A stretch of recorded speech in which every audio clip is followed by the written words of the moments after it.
নমস্কার বন্ধুরা, welcome back to my channel Bangali special রান্না। আজকে আবারও নিয়ে চলে এসেছি মায়ের হাতের একটা মজাদার রেসিপি, কুচো চিংড়ির টক। তো দেখো মা কিভাবে রেসিপিটা বানায়। এখানে কুচো চিংড়িগুলোকে পরিষ্কার করে ধুয়ে নিয়ে নুন হলুদ দিয়ে ভালো করে মাখিয়ে রেখে দেবে কিছুক্ষণের জন্য। আমরা কুচো চিংড়ি দিয়ে অনেক ধরনের রেসিপি করে খেয়েছি, কিন্তু কুচো চিংড়ির টক রেসিপিটা একটু নতুনত্ব। আশা করব তোমাদের ভালো লাগবে। তো দেখো এইভাবে মা মাখিয়ে রেখে দিয়েছিল 5 মিনিট মতো। আর কাঁচা তেঁতুল নিয়ে নিয়েছে, এখানে কিন্তু পাকা তেঁতুল নেয়নি। এই কাঁচা তেঁতুলটাকে জলে সেদ্ধ করে দিয়ে এরকমভাবে ঠান্ডা জল দিয়ে কাইগুলোকে বার করে নিয়ে এবারে একটা ছাঁকনির সাহায্যে ভালো করে জলটাকে ছেঁকে নেবে। তো দেখো ছেঁকে নিয়েছে। কাঁচা তেঁতুল দিয়ে কিন্তু এই রেসিপিটা খেতে খুব সুন্দর হয়। তো দেখো এবারে কড়াই গরম করে নিয়ে ওর মধ্যে দিয়ে দেবে পরিমাণ মতো সর্ষের তেল। সর্ষের তেলটা গরম হয়ে এলে ওর মধ্যে আগে থেকে নুন হলুদ মাখিয়ে রাখা কুচো চিংড়িগুলোকে তেলের মধ্যে দিয়ে দিতে হবে। একটু লালচে লালচে করে ভাজতে হবে, যেহেতু মাছ আষ্টে গন্ধ ছাড়বে না হলে। তোমরা যারা এখনও আমাদের বাঙালি স্পেশাল রান্না চ্যানেলটিকে সাবস্ক্রাইব করোনি, তারা কিন্তু অবশ্যই আমাদের বাঙালি স্পেশাল রান্না চ্যানেলটিকে সাবস্ক্রাইব করে দিও। আর নতুন নতুন মজাদার রেসিপি সবার আগে পাওয়ার জন্য পাশে থাকা বেল আইকনটিতে কিন্তু ক্লিক করতে হবে। তো দেখো কথা বলার মাঝে আমার মা কিন্তু চিংড়ি মাছ ভাজা কমপ্লিট হয়ে গেছে। তো একটা প্লেটের মধ্যে ঢেলে নিয়েছে। তো দেখো সাদা মাছগুলো কীরকম লালচে কালার হয়ে গেছে। এবার ওই কড়াইয়ের মধ্যেই পরিমাণ মতো সর্ষের তেল দিয়ে দেবে।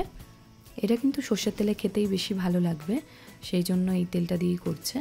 একটা শুকনো লঙ্কা ফাটিয়ে দিয়েছে, আর দিয়ে দেবে সর্ষে ফোড়ন। আমরা টক করার জন্য, যে কোনো ধরনের টক করার জন্য যেই ধরনের মশলাগুলো দিই সেই ধরনেরই দেওয়া। মাছের যেহেতু মাছ, সেই জন্য এখানে রসুন থেতো করে দিয়েছে। এবারে দেবে ধনের গুঁড়ো, জিরে বাটা, লঙ্কা বাটা। এটা একটু ঝাল ঝাল টক টক খেতে হবে। দেবে হলুদ গুঁড়ো কালারের জন্য, আর দিয়ে দেবে পরিমাণ মতো নুন। দিয়ে মশলাটাকে একটু হালকা করে ভেজে নিতে হবে, কারণ মাছের আইটেম বলেই এই আদা রসুন সব দিতে হচ্ছে। তো দেখো মশলাটা একটু ভাজা ভাজা হয়ে গেছে। এবারে যে আগে থেকে তেঁতুলের টকটা করে রেখেছিল জলটা, ওই জলটা অল্প একটুখানি অ্যাড করলো, দিয়ে মশলাটাকে ভালো করে মিক্সড করে নিল।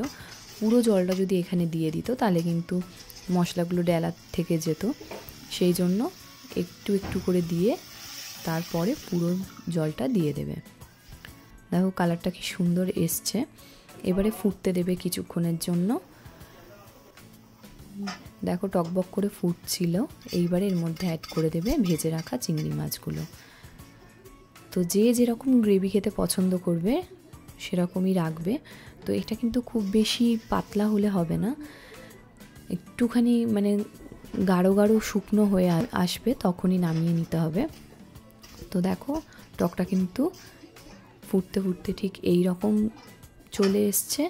এইবারে কিন্তু নামিয়ে নিতে হবে। আমাদের কুচো চিংড়ির টক রেসিপি কিন্তু কমপ্লিট হয়ে গেছে। ভালো লাগলে লাইক শেয়ার কমেন্ট করতে ভুলো না।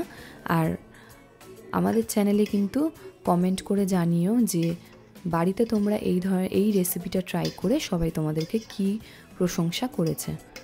Tata, thank you.